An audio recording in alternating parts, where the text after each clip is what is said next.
Métrica presenta. Hola, ¿qué tal amigos? Gracias por acompañarnos en un episodio más del podcast con Fernanda Padrelín. El día de hoy estoy muy contenta porque voy a entrevistar a una gran figura del toreo, el matador Jorge Mata. Hoy estará con nosotros y nos va a estar platicando de toda su historia, cómo en el año 2007 desafortunadamente sufrió una cornada por un toro de más de 400 kilos.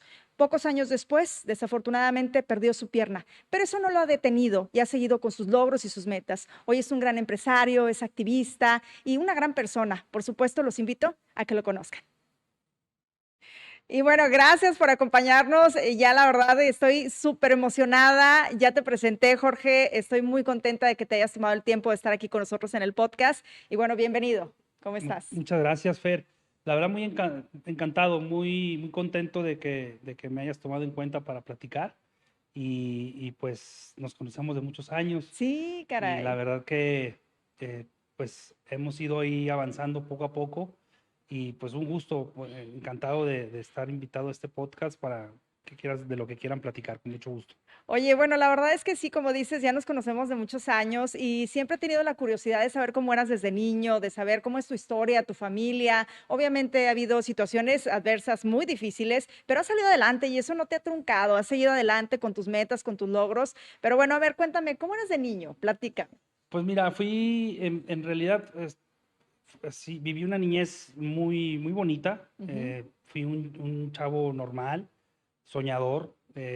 La verdad que, pues, mi niñez fue marcada mucho por mis inicios cuando me gustaron los toros. Ajá, Se me inculcó mucho la afición. Mi papá me llevaba muy jovencillo, muy de niño a los toros. Y mi niñez siempre estuvo que entre los juegos y también fui muy deportista. Y bueno, pues al final, desde niño, siempre soñé con ser torero profesional. claro.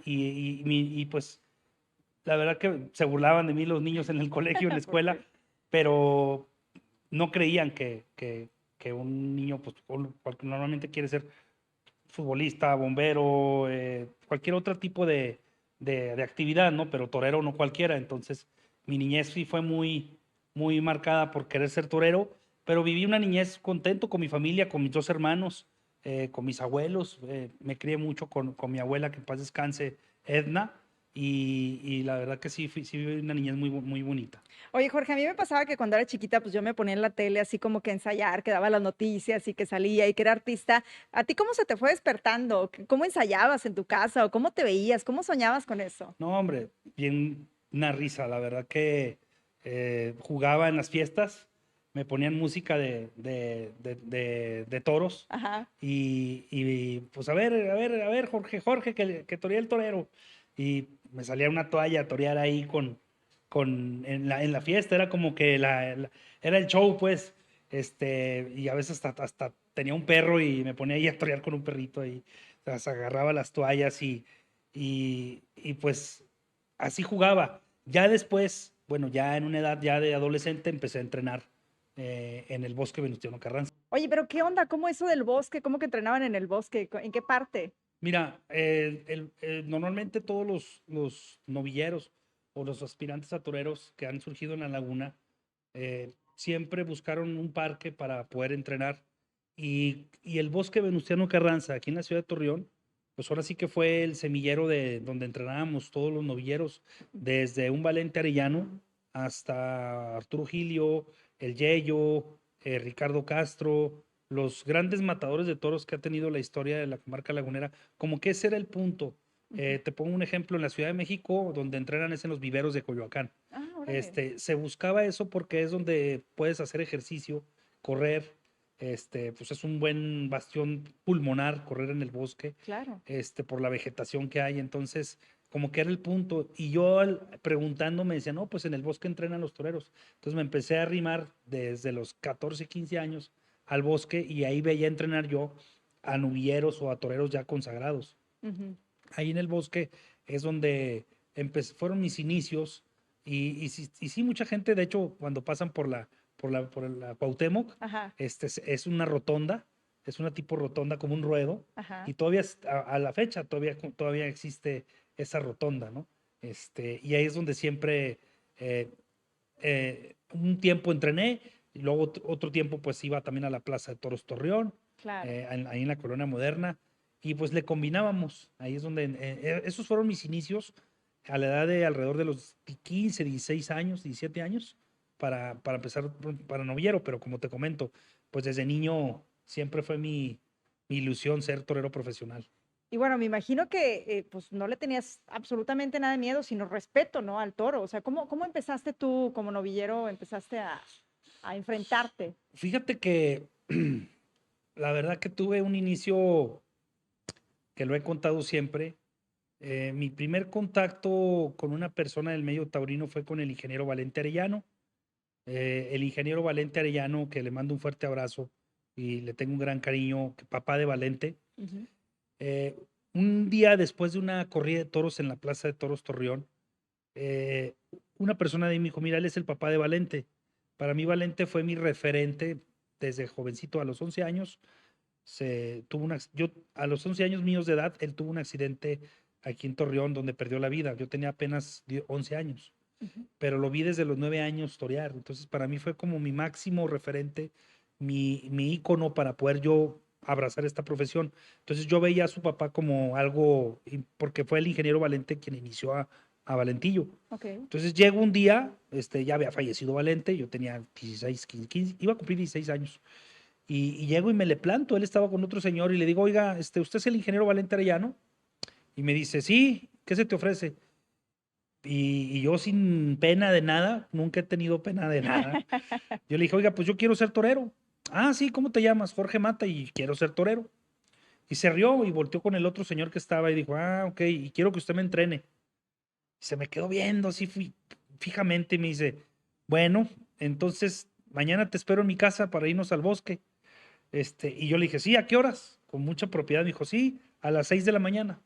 Dijo, él en su interior después me platicó que dije, te puse esa hora porque dije, a ver, este nombre para empezar ni se va a levantar. Ajá.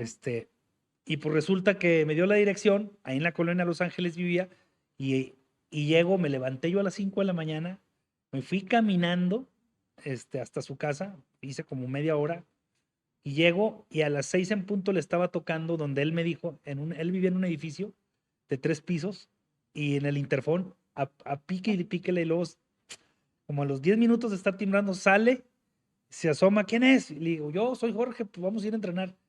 Cuando él después me platica, cuando volteé y te vi, dije, este está loco, este sí quiere ser torero. Entonces, fue con el ingeniero, él me dijo, "Ah, espérame ahí bajo", y bajó. Wow. Y nos fuimos al bosque y ahí él me llevó un capote que era de Valente y empezó a enseñarme lo que le llamamos nosotros el ABC del toreo, pero a partir de ahí nació una amistad fraterna, una amistad tan bonita con el ingeniero, de mucho respeto, de mucho cariño, y me enseñó los primeros conceptos del toreo el ingeniero Valente Arellano Flores, y fue como empecé. Y después él me presentó, al cabo de un año, él tenía que irse a trabajar a Aguascalientes, y me dijo, mira, porque continuamos entrenando, y me dijo, mira, yo ya no voy a poder entrenar contigo, te voy a presentar a un torero, que creo que con él vas a ir a ganaderías y vas a aprender mucho más. Se llama Arturo Gilio, y en ese entonces Arturo, el matador Arturo, pues ya había cortado un rabo en la Plaza México, y dije, wow, o sea, ¿con quién me van a...? Y él fijó un día, y un día ahí en el bosque me presentó a Arturo. Wow. Y de ahí comenzó mi carrera con Arturo, que hoy por hoy pues, ya es mi compadre, somos socios y la verdad que a Arturo ahora sí que le aprendí lo básico y lo importante que tienes que tener en esta profesión, y aparte que me sirvió Arturo para abrirme muchísimas puertas en el toreo. ¿Cuándo debutaste? Debuté profesionalmente el 11 de diciembre de 1995 en Saltillo. ¿Cómo fue ese Sí. día, esa emoción? ¿La recuerdas? Sí, claro. Mira, esa emoción que tuve al debutar fue muy contrastante porque yo me había preparado desde el 92, que fue cuando conocí a Arturo. Me preparé 3 años yendo a muchas ganaderías, este, y yendo a mucho le llamamos nosotros al toreo de campo.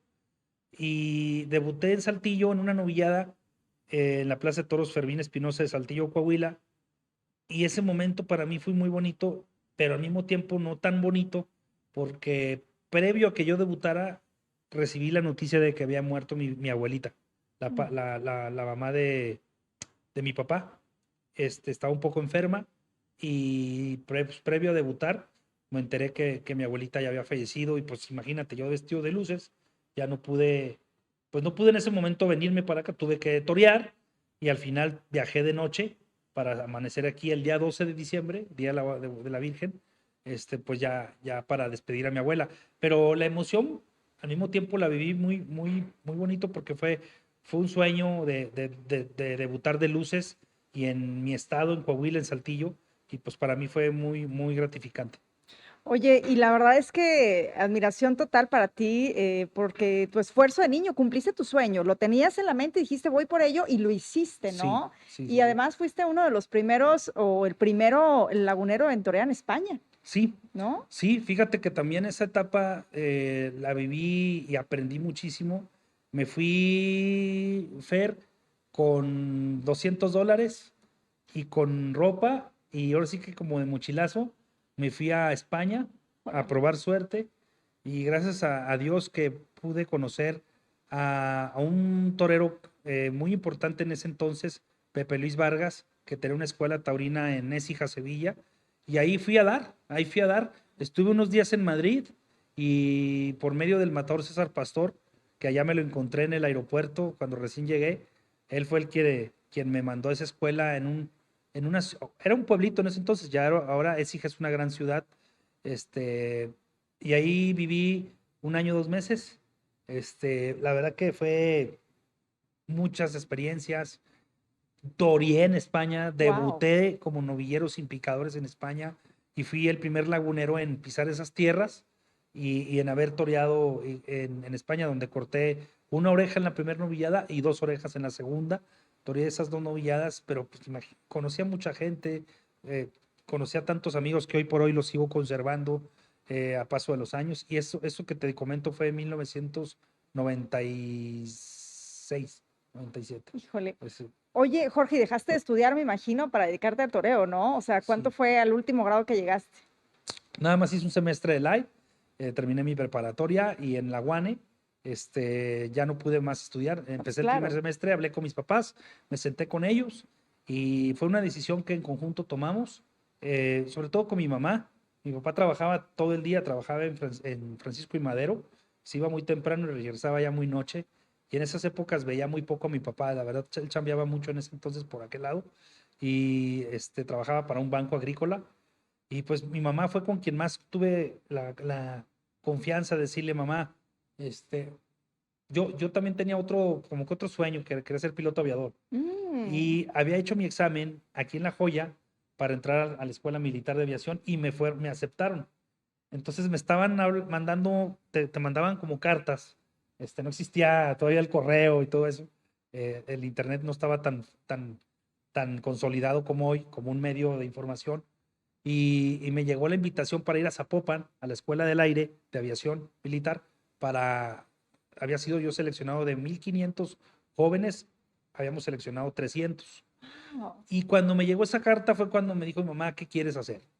Entonces me senté con ella, le dije, mamá, ya estoy entrenando con Gilio, ya estoy yendo a ganaderías, yo creo que mi camino es el ser torero, ese es mi sueño. Y mi mamá me dijo, si ese es tu sueño, adelante.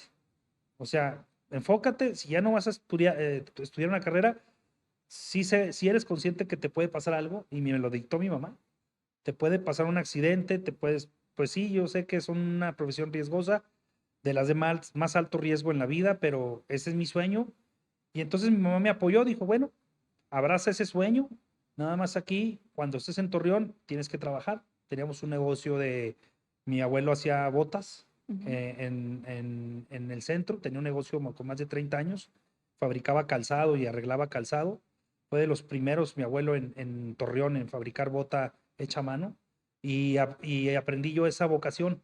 Entonces me decía, pues te vas a ir mientras no estés estudiando, si aquí quieres estar en esta casa y quieres comer y te quieres tu camita, pues nomás no vas a andar de torero y de vago. Si no Sí. estudias, tienes que trabajar en algo y cuando tengas que ir a una ganadería o a un compromiso de torear, pues te vas.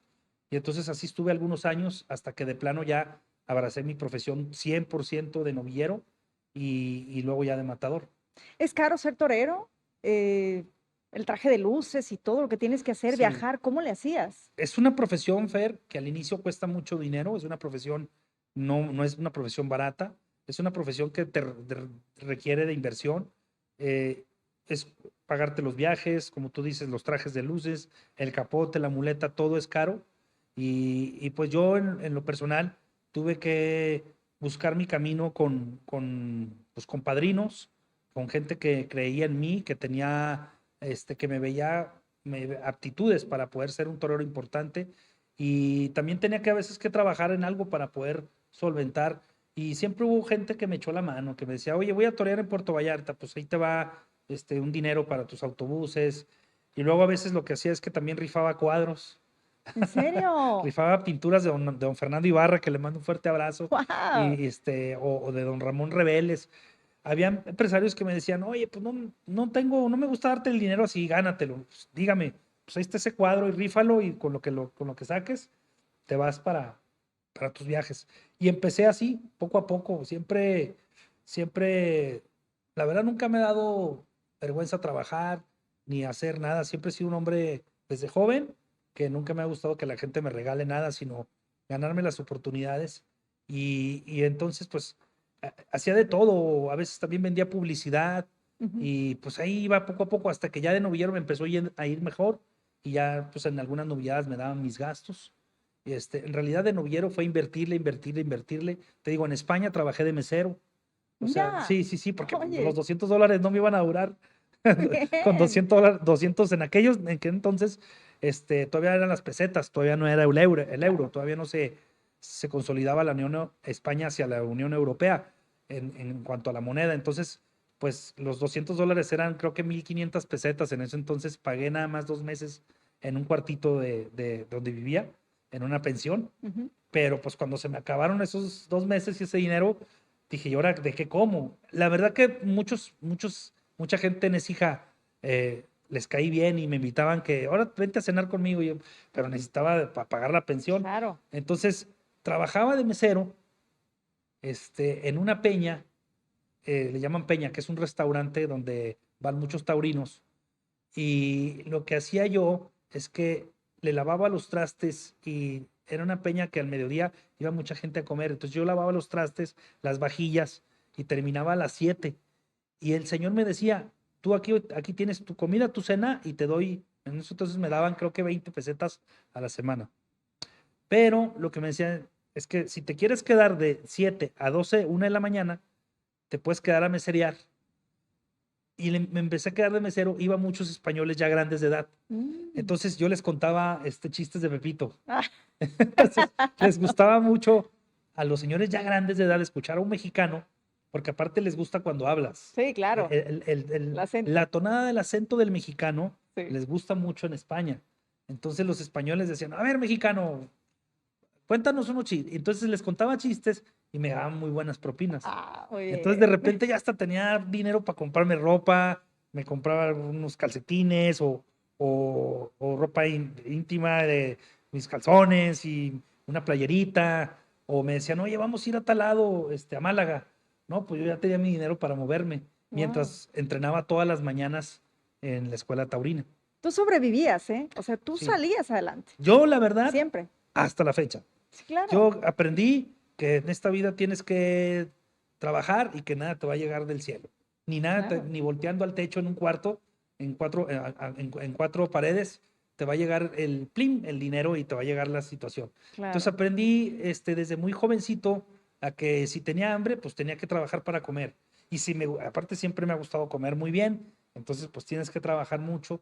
Y pues siempre me he dado ese, y aparte en toda la República, en todo el país, tengo amigos, gracias a Dios, gracias a los toros, en todas las ciudades del país, en algún rincón tengo algún amigo y siempre, pues nunca se me acabó el mundo, Fer. ¿Toreaste con grandes toreros también? Sí, ¿No? tuve la oportunidad y en mi etapa de matador de toros, fíjate, de novillero tuve un sueño que para mí hoy por hoy lo presumo a los cuatro vientos, que fui hasta la fecha ha sido el único lagunero, no, el segundo, perdón, Ajá, el segundo, porque ya Arturo Gilio Hijo toreó con el Juli en su alternativa en Perú Ajá. Pero antes de que el año pasado que Arturo toreara en Lima, yo debuté aquí, bueno, perdón, el Juli debutó aquí en Torreón en el año 97, como novillero en la Plaza de Toros Torreón, una novillada histórica, se llenó, tumbaron las puertas de esa plaza para ver al Juli que tenía apenas 14 añitos, y pues tuve ese gusto de haber toreado y partido plaza con ese torero de época, que es Ujú. Julián López Escobar, el Juli, y después también toreé con Pablo Hermoso de Mendoza, toreé también, cómo no, con Guillermo Capetillo, con el maestro, Wow. el galán de novelas, toreé con Guillermo Capetillo, toreé con Mariano Ramos, toreé con grandes, con el Sotoluco. La verdad que toreé solamente 9 corridas de toros y en esas 9 corridas de toros alterné con grandes toreros. Wow. Vamos al 2007 en Villahermosa, Tabasco, Jorge, que bueno, pues fue un día, yo creo que te quiero preguntar hasta cómo te levantaste ese día, porque a veces presentimos, a veces sentimos que nos va a cambiar la vida en un instante y que lo peor que nos pueda pasar en ese instante se puede convertir en la mejor experiencia, lo mejor de vida que podemos sumarle a los demás. Platícanos, ¿cómo fue ese día? Mira, la verdad que fue un día que recuerdo muy bien. Amanecí en Villahermosa, Tabasco. Un día antes en la Ciudad de México por poco y pierdo el vuelo. Fíjate lo que es la. Wow. Y ya no, si hubiera perdido ese vuelo en la Ciudad de México, viajé de Torreón a la Ciudad de México en un vuelo que era por la tarde, noche, y por el tráfico que había en el aeropuerto, casi no llego a la conexión a Villahermosa. La verdad que si hubiera perdido esa conexión no me hubiera pasado la jornada porque ya no había otro vuelo al otro día y era imposible llegar por carretera hasta Villahermosa desde la Ciudad de México. Pero bueno, al final llegué a Villahermosa por la noche. Ese día desperté y algo presentía. Yo en realidad, muy intranquilo. Inclusive fui a la plaza al sorteo, cuando te sortean los toros que te van a tocar, y, y vi el toro Chorote, el toro, así se llamó, Chorote. Vi al toro en los corrales y lo vi a su cara, al toro, y sentí como un cosquilleo en el estómago. Me empecé a sentir tan intranquilo que inclusive ese día yo toreaba con Manolo Mejía, con el maestro Manolo Mejía, le mando un fuerte abrazo. Y es mi padrino de alternativa, él me dio la Mm. alternativa aquí en Torreón en el año 2001. Y de esto que te hablo fue en el 2007. Entonces ya tenía yo muchos años tratando al maestro. Y ese día me dice, ¿qué pasó, ahijado? Te ves muy intranquilo. Le dije, sí, maestro, no ando bien. Dijo, vente, vamos a misa. Y hubo ese día, ahí en la Plaza de Toros, en la capilla, se estilaba, ya no sé si se usa mucho, pero hacían misas.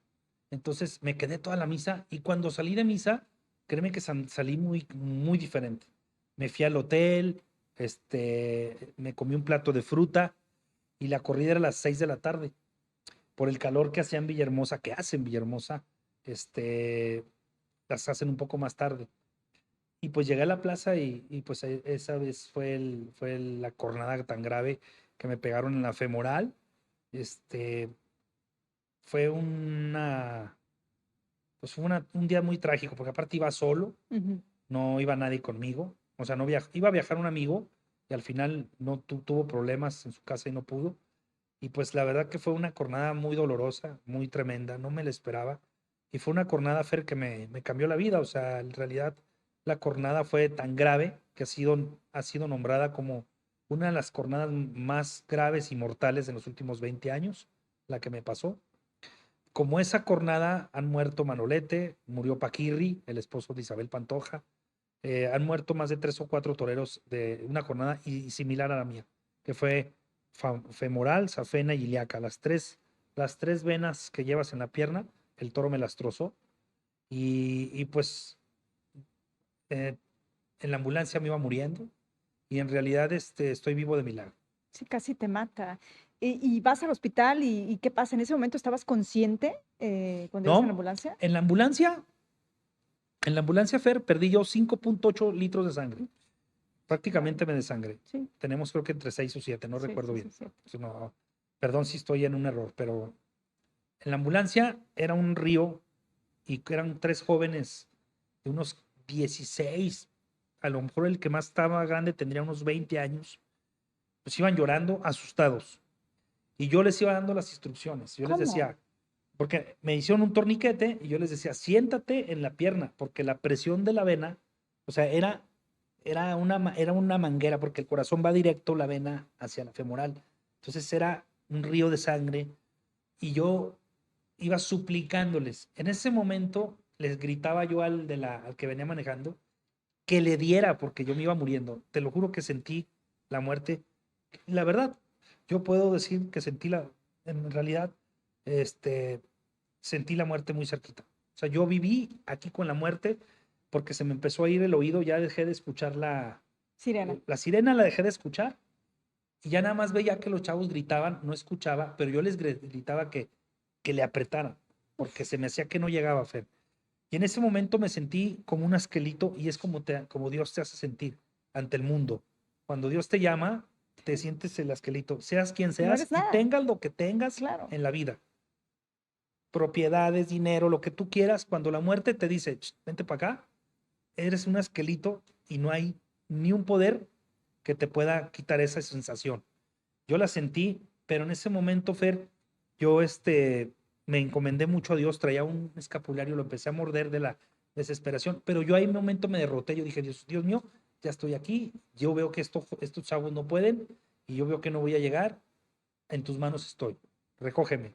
Así lo viví por mis dos hijos que hoy ya son de 18 y de 16 años, no te estoy mintiendo, sí sentí la muerte muy cerquita, incluso en ese entonces, mi hijo, el menor Andrés, que hoy tiene 16 años, él tenía en la panza de su mamá, la mamá de Andrés, mi primera esposa, estaba embarazada de Andrés. Ujú. Y lo que hice fue que se me vino a la mente el bebé. Wow.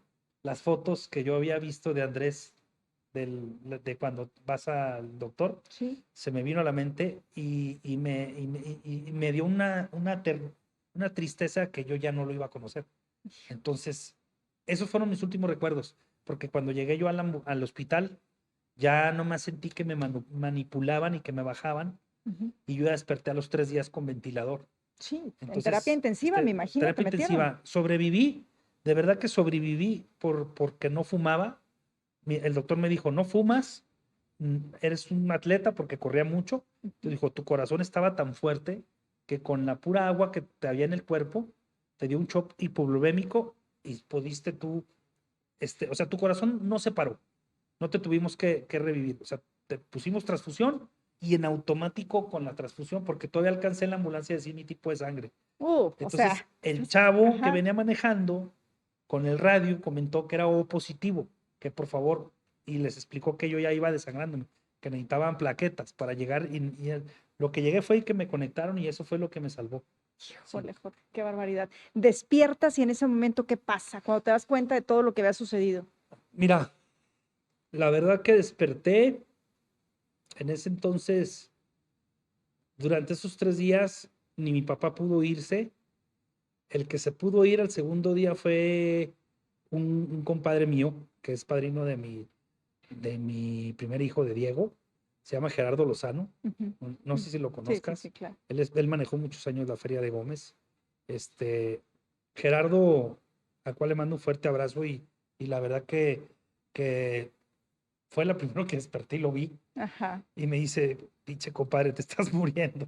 Hijo, O man. sea, con ese estás verde, porque dice que estaba verde. Fue lo primero que desperté. Después de esos 3 días Qué como entré en un impresión. coma, Ujú. lo primero que abro los ojos y vi a Gerardo ahí, estaba pelón y de lentes y lo volteé a ver, ya no, yo no podía hablar, estaba con ventilador, entonces nomás moví los ojos y empecé a llorar. Y me dice, no, no, no. Dice, hierba mala nunca muere, cabrón. Con ese humor que le caracteriza a Gerardo. Él se arrancó, él viajó en un avión privado, Ujú. consiguió que un empresario de aquí, que en paz descanse y al cual le tuve mucho cariño yo, que fue don Ernesto Herrera. Don Ernesto fue una gran persona conmigo, toda su familia, y don Ernesto fue el que le prestó el avión para que Gerardo se fuera a Villahermosa a verme. Arturo también estuvo enterado, no pudo viajar Arturo, y Arturo a los 3, 4 días mandó a mi papá en otro avión, Qué bueno. porque yo la verdad que estaba en terapia intensiva, pero todavía estaba en peligro de morir, Hijo, porque tenía, después me dio gangrena. Entonces, no, caray. hombre, pues Dolor y todo, ¿no? Me fueron más de imagino. 35 cirugías, Ve nada más. Fernanda. Me retiré de los toros, tuve que salir a trabajar, ya recuperado, pero mal de mi pierna, pues y luego nació Andrés. Sí, caray, todo se juntó. Cuando nace Andrés, yo estaba internado porque nació en mayo, la jornada fue en febrero. Entonces, cuando nace Andrés, mi segundo hijo, en el hospital, un hospital de aquí de la localidad, eh, que está muy cerquita de aquí, eh, estaba en un cuarto la mamá y Andrés, y yo Ajá. estaba en el otro. Uf, qué barbaridad. Entonces, fue una experiencia haber conocido a Andrés yo en silla de ruedas, con mi pierna destrozada todavía, con gangrena. Me acuerdo que para ir a ver al niño me tuvieron que vendar y vendar y vendar.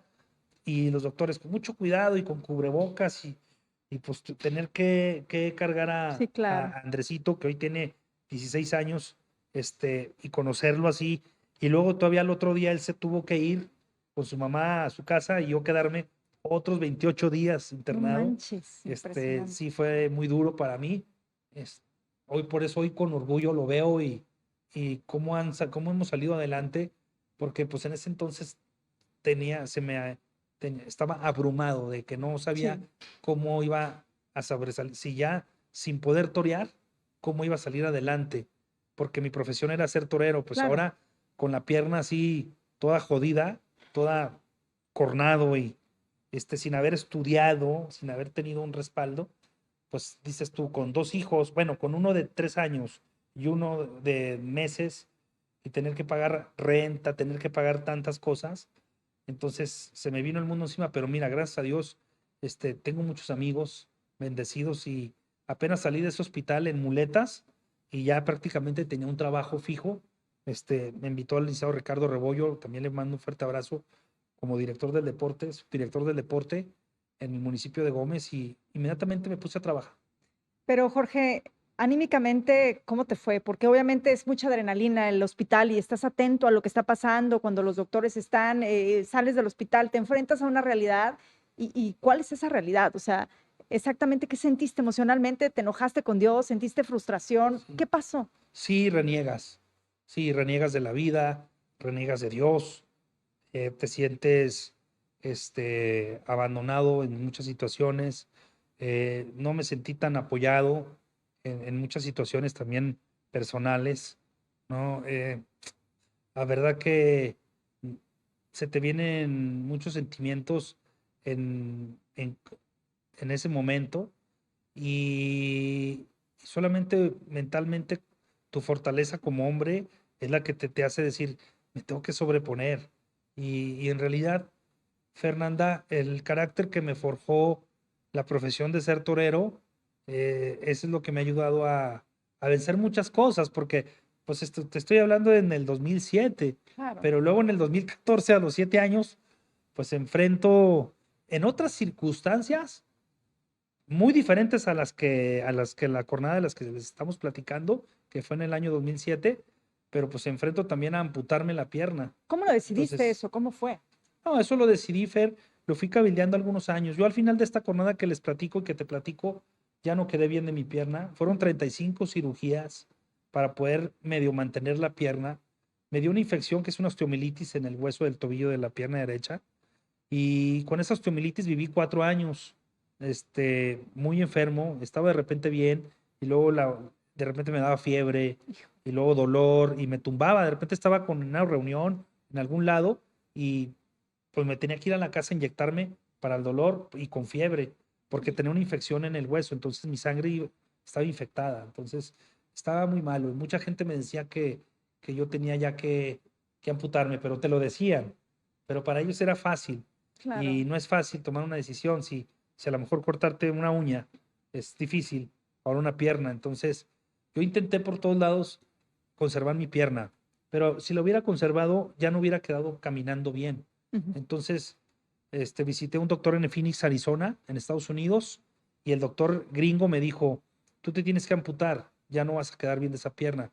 pero lo vas a hacer hasta que tú mentalmente lo quieras hacer. Entonces, me fui haciendo la idea, pero aunque no lo creas, me fui fortaleciendo con Dios, personalmente. No te estoy diciendo que estuve yendo a la iglesia todos los días o que me metí a templos. En realidad, mentalmente yo fui hablando con Dios para que Él me diera la fortaleza de cuando se tuviera que dar, estuviera yo mentalmente fuerte. Y fue en el año 2014, en octubre. Ujú. Tuve una crisis complicada en mi casa, yo ya vivía solo, ya estaba divorciado y prácticamente vivía solo y mis hijos estaban con su mamá, entonces pues yo un día me agarró una crisis en la madrugada de dolor, de un dolor de estar gritando, de casi casi irme a gata, pues, hincado y subirme al coche del dolor y me fui como pude manejando solo y llegué a urgencias y ya de plano el doctor que me había estado viendo anteriormente me dijo, Jorge, te tienes que amputar. Tu vida ya corre peligro porque se te puede hacer una septicemia. Ok. Y entonces toma la decisión. Entonces yo estaba en urgencias. Le dije, si puedes, déjame hablar con mis padres. Hablé con mis papás, con mi papá y mi mamá. Hablé con Arturo y, y decidí amputarme. Al otro día, en ese momento le dije yo al doctor, y si me tengo que amputar, ¿cuándo crees que me puede? Dijo, mañana. O sea, sí, yo Uf. se da cuenta que yo pensé que me iba a decir, no, pues mira, te preparamos un mes, 2 meses, y luego ya vienes y te internamos y te amputamos. No, cuando le dije, me dice, mañana a las 7. Hijo. Ya está el quirófano separado, fue en el Club de Leones, y ya está el hospital ahí listo, ya te quedas aquí.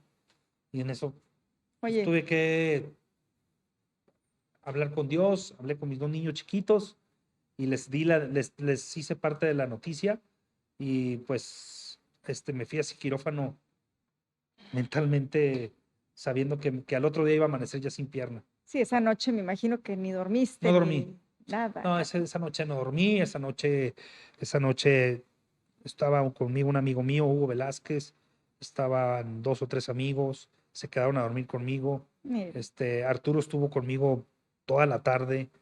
Pues es una decisión personal muy complicada que he tomado en mi vida y que al otro día al despertar, pues estaban toda mi familia. Fue quien me estuvo conmigo 100%, mis padres, mis hermanos. Y bueno, pues al otro día que desperté sin la pierna, gracias a Dios, salvé la rodilla y eso ujú. me ha ayudado mucho a haber podido adaptarme a una prótesis muy bien. Este, Estoy bendecido de haber salvado mi rodilla. Eh, y al otro día, pues, la verdad que desperté con una sonrisa, porque al final traía tanto dolor en esa pierna Claro, y me había causado tantos problemas que es como cuando, te sí voy a decir traes, aquí, pero es como cuando te separas de alguien. O sea que mucha gente va a estar escuchando, pero cuando llevas muchos años con un matrimonio o con una persona que no eres feliz y que no estás contenta y muchos problemas, y cuando ya te alejas, pues como que respira, ¿no? Como que dices, híjole, ya no tengo eso. Entonces descansé en ese sentido con lo de mi pierna, este, descansé de dolores y todo y dije, ahora hay que afrontar lo que viene. ok. ¿Y qué venía? O sea, en ese momento es fácil a lo mejor ahorita decirlo en un momento de que, bueno, ya me quité algo que me dolía, pero a final de cuentas, no sé cómo se le llama a esa situación en donde sientes que hay un miembro de tu cuerpo que ya no está y que es como un miembro fantasma y que dices, Sí, híjole, mano, me voy a poner los pantalones, ahora cómo voy a caminar, qué voy a ajá. hacer, qué pasó en ese instante. Pues sí, Fer, pasan muchas situaciones. Tú mismo me lo acabas de comentar. El síndrome de espejo, el síndrome fantasma. Seguía sintiendo mi pierna, pero no la tenía. Una incertidumbre de no saber qué es lo que va a seguir. Ujú. O sea, te enfrentas a que había un Jorge Mata antes con piernas y ahora es un Jorge Mata incompleto en ese sentido, sin una pierna. Y la verdad que sí, sí te sientes con un trauma en ese momento, pero yo creo que activé lo que le llamamos la resiliencia.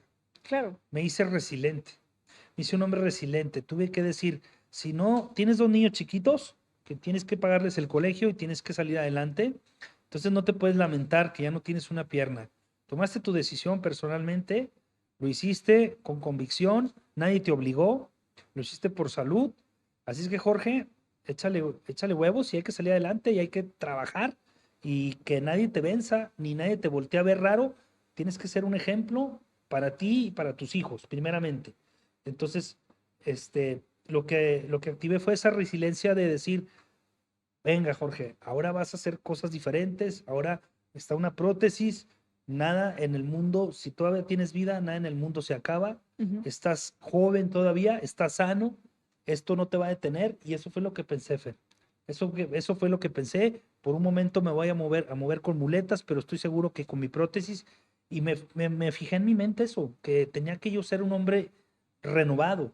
Me puse a hacer mucho ejercicio, me iba al gimnasio así sin la pierna, me metí a un gimnasio y a veces era un gimnasio 24 horas y a veces me iba a las 9, 10, 11, 1 de la mañana.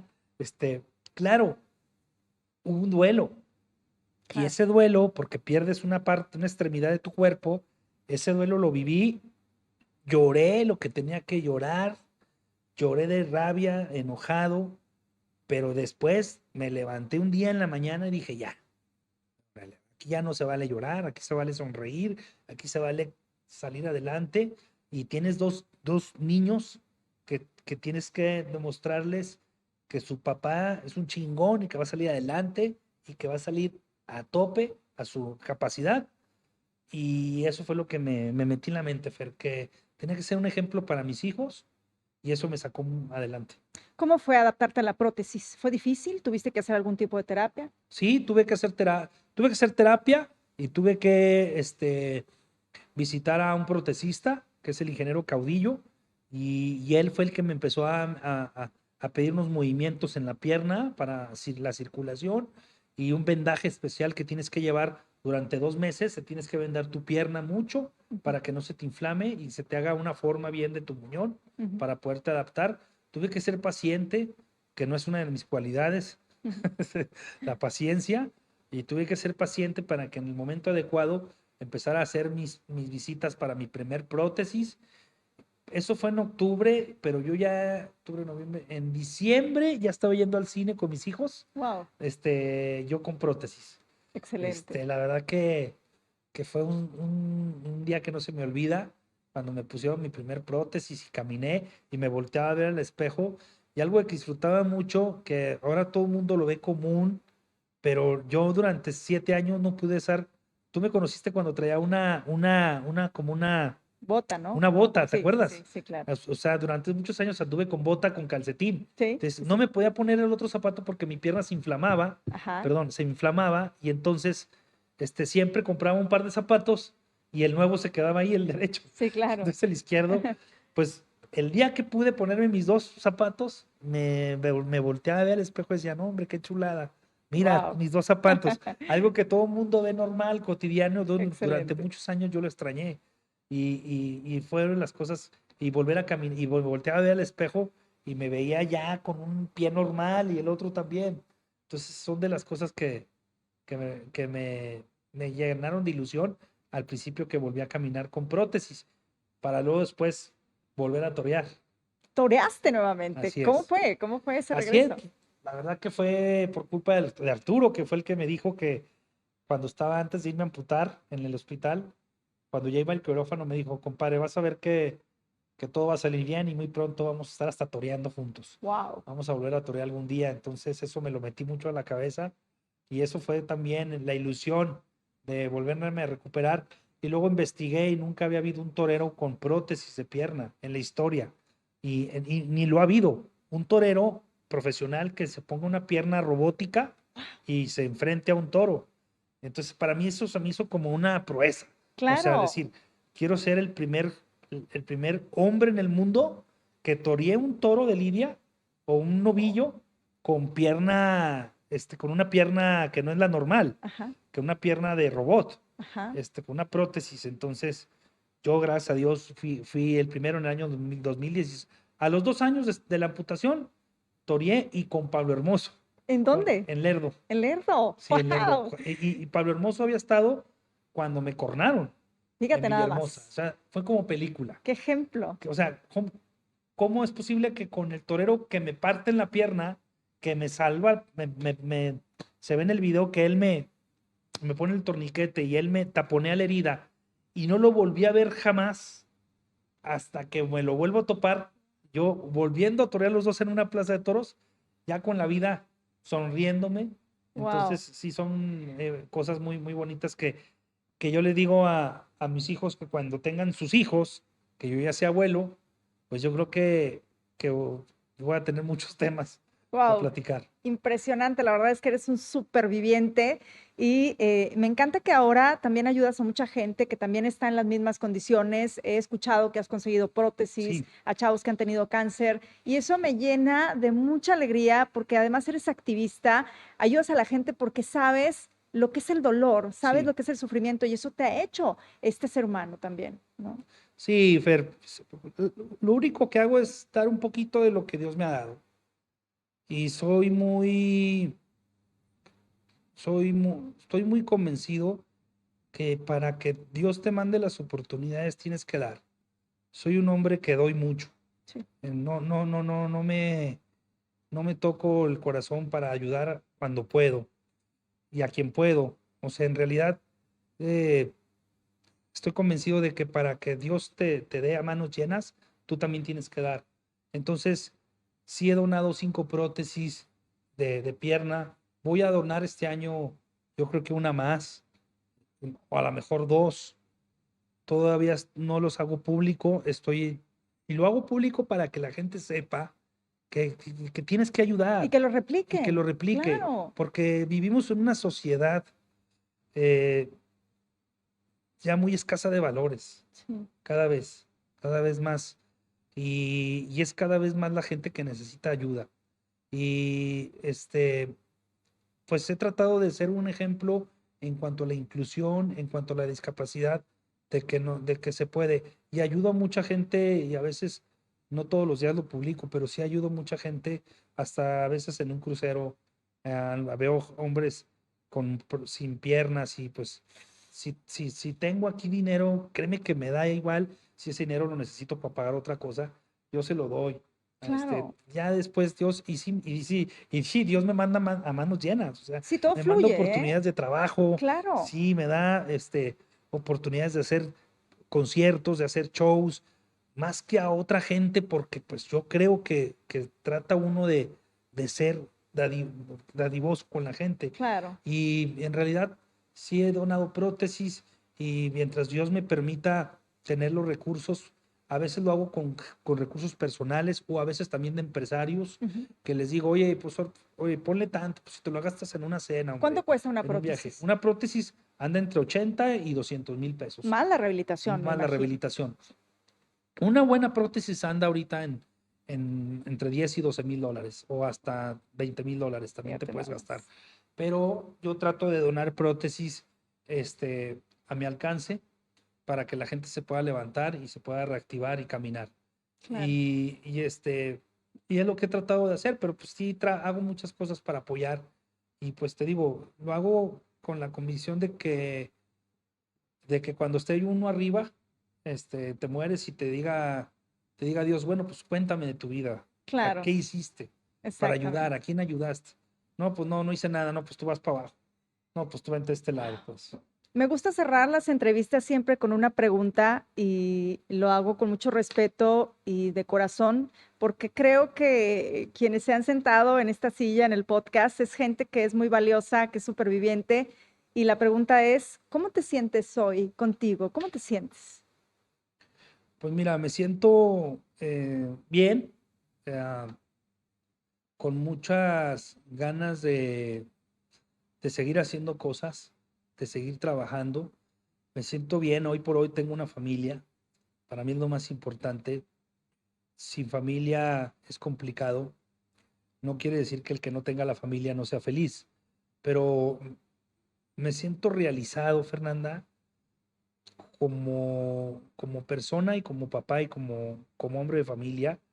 Eh, Me siento realizado en mi trabajo, me gusta mucho lo que hago, me gusta mucho el entretenimiento, me gusta mucho ayudar a la gente a mi capacidad, y hoy por hoy me siento pleno, pero aún siento que me faltan muchas cosas más por hacer. También me siento muy cansado a veces. Me dicen, ¿cómo le haces? La verdad, tantas cosas que hago, pero me siento tranquilo. Siento que me falta todavía acercarme un poco más a Dios. Lo estoy tratando lo voy a tratar de hacer porque siento que es un bastión importante tener a Dios a tu lado y es como me siento hoy. Me siento realizado, me siento contento. He tenido errores, he tenido fallas, sigo teniendo errores, sigo teniendo, equivocándome, pero soy una persona noble, Fer, con muchas ganas de salir adelante y cuando hay que pedir disculpas a alguien y pedir un perdón, pues hay que hacerlo y hoy por hoy pues esto como me siento tranquilo, pleno, esa es la palabra, me siento pleno como a mis 47 años, Wow. me siento que he hecho muchas cosas muy bonitas en la vida. eh, Hoy por hoy ya me la creo más que puedo dar el ejemplo para activar una resiliencia y para impulsar a la gente a salir adelante y pues me siento muy contento porque hay muchos proyectos aparte Qué que bueno. vienen por delante. ¿Qué le dirías a ese niño en una frase, a ese niño que quería ser torero y lo logró? ¿Qué le dirías hoy a ese niño? Lo lograste, así es, lo logré ser torero y logré mi sueño, pero pues he logrado muchos sueños más. Entonces, este, así es, me siento, sí que lo logré y que pues que creo en mí mismo, tengo una seguridad en mí mismo para cosas buenas Muy bien. y creo que todavía tengo muchos sueños, Fernanda. Todavía tengo muchas cosas por lograr y ver crecer a mis 3 hijos, ver que se desarrollen como profesionistas, que cumplan sus carreras y sacarlos adelante. Muchas gracias por la entrevista, Jorge. Muchas gracias, Gracias. Fer, gracias. Te abrazo con el alma y la verdad, mi admiración y un orgullo estar contigo. Gracias. Gracias, Fer, gracias. Bueno, pues esperamos que hayan disfrutado esta entrevista en este podcast. Ya saben que lo pueden escuchar también por Spotify o en mi página de YouTube, en mi canal. Y por supuesto, compartan más historias, porque recuerda que el próximo entrevistado puede ser tú. Métrica presentó